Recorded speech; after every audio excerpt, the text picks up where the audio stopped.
इयत्ता 6वी, विषय गणित, भूमितीतील मूलभूत संबोध. बिंदू. बिंदू हा लहानशा ठिपकाने दर्शवला जातो. अक्षराच्या सहाय्याने आपण बिंदूला नाव देतो. शेजारील आकृतीत 3 बिंदू आहेत, ए, बी आणि बिंदू सी. रेषाखंड व रेषा म्हणजेच लाईन सेगमेंट अँड लाईन. आकृतीत ए बी ही रेघ बघा.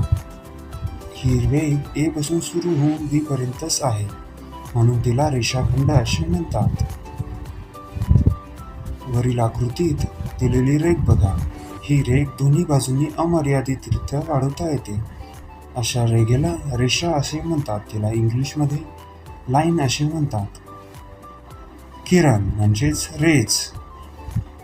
वरील आकृतीचे निरीक्षण करा. किरण हा एक रेषेचा भाग आहे. एका बिंदूपासून सुरुवात होऊन तो त्या एकाच दिशेने वाढत राहतो. किरणाच्या सुरुवातीच्या बिंदूला आरंभ बिंदू म्हणतात.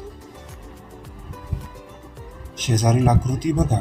त्याच्यात 9 बिंदू दिलेले आहेत. याच्यातील काही बिंदू हे एका सरळ रेषेत येतात.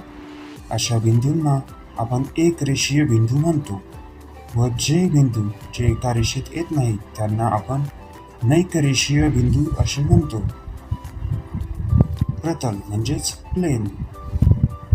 सपाट पृष्ठभागाला गणिती भाषेत प्रतल असे म्हणतात. शेजारील आकृतीतील प्रतलाचे नाव एच आहे. गॅस सिलेंडर, टीव्ही आणि आपल्या घरातील टेबल हे सर्व प्रतलाची उदाहरणे आहेत. समांतर रेषा म्हणजेच पॅरलल लाईन्स. एका प्रतलात असलेल्या व एकमेकांना न छेदणाऱ्या रेषांना आपण समांतर रेषा म्हणतो. बाजूच्या दिलेल्या आकृतीमध्ये ए, बी आणि पी, क्यू ह्या रेषा एकमेकांना समांतर रेषा आहेत. एकरूप रेषाखंड. लांबी समान असणाऱ्या रेषाखंडांना एकरूप रेषाखंड असे म्हणतात. ए बी आणि पी टी एकरूप रेषाखंड आहेत.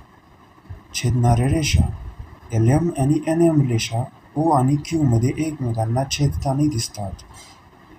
2 पेक्षा अधिक रेषा एक परस्परांना एका बिंदूत छेदत असतील तर त्यांना एक संपाती रेषा म्हणतात व त्या बिंदूला संपात बिंदू असे म्हणतात. तर आपण आज काय शिकलो याची उजळणी घेऊया. आज आपण बिंदू, रेषा, किरण, रेषाखंड, समांतर रेषा व छेदणाऱ्या रेषा यांचा अभ्यास केला. धन्यवाद.